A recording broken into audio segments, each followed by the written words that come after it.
Greetings to all of my fellow watch enthusiasts on YouTube and Facebook and wherever else this video might be shared. It's me, Celine Driver, once again. Um, we're getting to the end of 2018 now, and I thought at the end of the year, since I wasn't expecting any more watches to come in until 19, I would do a state of the collection. Um, I'm going to break this down into three parts, three videos. Put this under my Watches for Life series. So this will be number 16, and then 17, and then 18. Um, the reason I'm dividing into three is that I have three of these storage boxes. So I'll just go over the watches that are in each of the boxes. Well, makes sense to me anyway. So I'm going to try to do it with one hand anyway. Haha, I did it.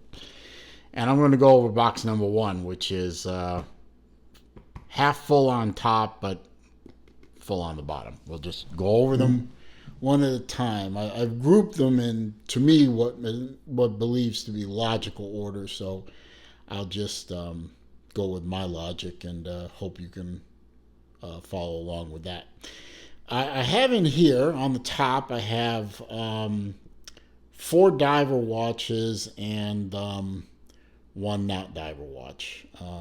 Anyway, I have my 3 Doxa watches here. Yes, that's right. If you look at other videos I've done, I've had many Doxas.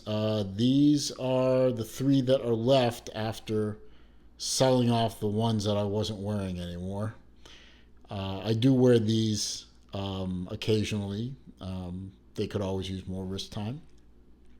But I have over here, I have my Doxa Professional. It is a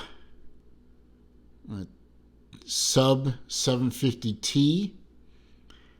This is a Cussler edition.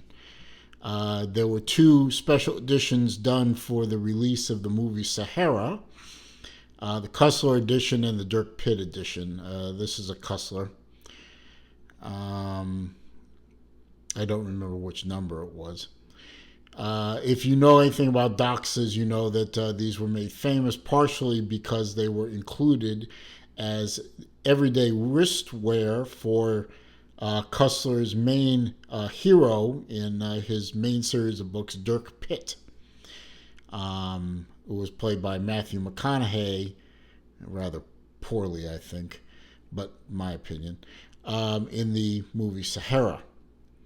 So this was an edition watch to commemorate that, and as you can see, it is a dive watch, and unique among dive watches that I've owned and seen.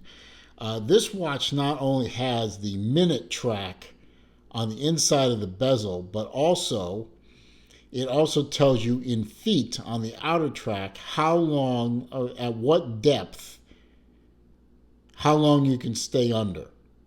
So at 190 feet, it's less than 5 minutes before you have to start heading back up or else risk needing to decompress. Whereas over here at the 50-minute mark, if you go down 70 feet, your bottom time, your total underwater time, I should say, is 50 minutes, and so on. So very useful and very functional, probably the most functional dive bezel in the industry. Next to her, we have one of Doxa's GMT watches. This is a sub 750T as well. It's one of their Caribbean series as opposed to the professional series, which is the orange. They always have different colors and they are different series. Orange is professional, blue is Caribbean, silver is the Sea Rambler, black is the Shark Hunter, and yellow is the Diving Star. This is a GMT watch as well. There's the GMT hand right there. And it is pointing, since it's 3 o'clock, a little after 3 local time, you can see that the GMT hand is pointing roughly at the 1500 hour mark. Again, with the same dive bezel. The dual crown, the bottom crown does the setting. The top crown rotates the inner bezel where you see the orange and black. I love this watch. It is very unlikely ever to leave my collection. And next to it is a vintage Sea Rambler.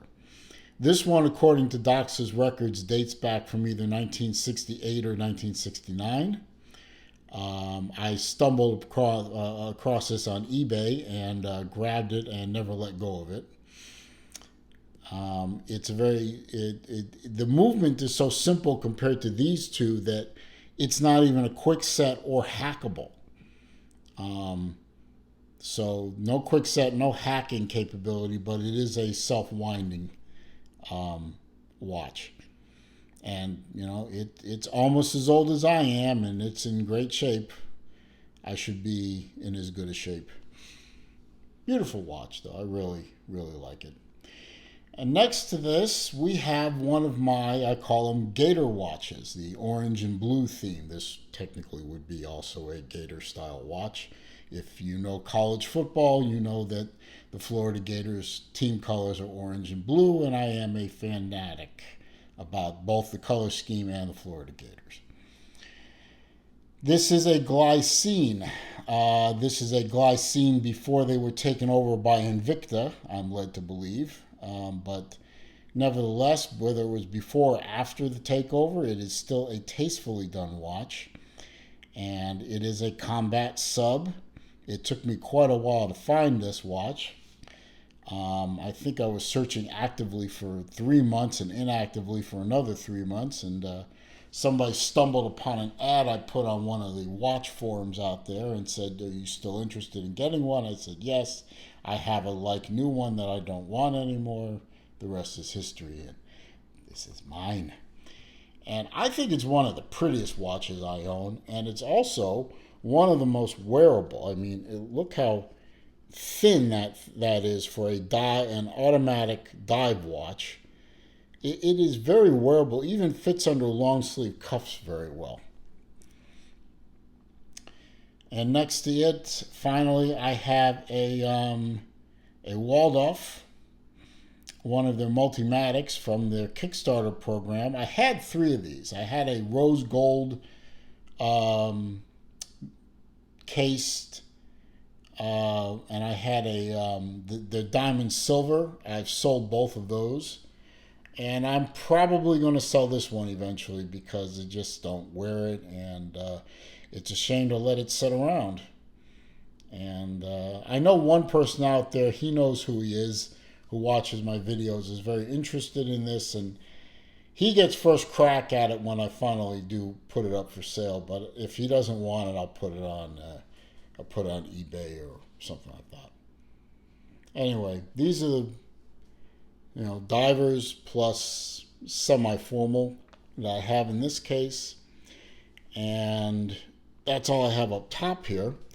Now in the drawer, I have a whole bunch of watches in the drawer. This is full. These are my collectible watches plus this very interesting Citizen, which I'll get to in a minute. These are the top 5 are all Bulova, not Bulova. Please stop saying Bulova. It is not, as far as I know, correct. But you do what you want. But Jesus, Bulova. These are all Accutrons. These are all happen to be the 214 movement Accutrons, which means all of them are crownless on the side. The crown is actually on the back side. I'll show you that on one of them. And in this grouping, we can start over here. This was actually the first Accutron I ever bought. This is a Space View, and it is probably one of the first collectible watches I ever bought, other than the Doxas up here. This one dates from, I believe, mid to late 60s. I think it's a 66. Still humming along. And these watches literally do hum. I wish you could hear them, but they are really beautiful watches. They do get to be a little temperamental with batteries, but I found a source of batteries now, and I think I'm good to go. The one next to it is a 1961, one of the first Accutron watches, one of the first Spaceview watches. And this is also happens to be a very rare watch in the fact that it is a white gold case.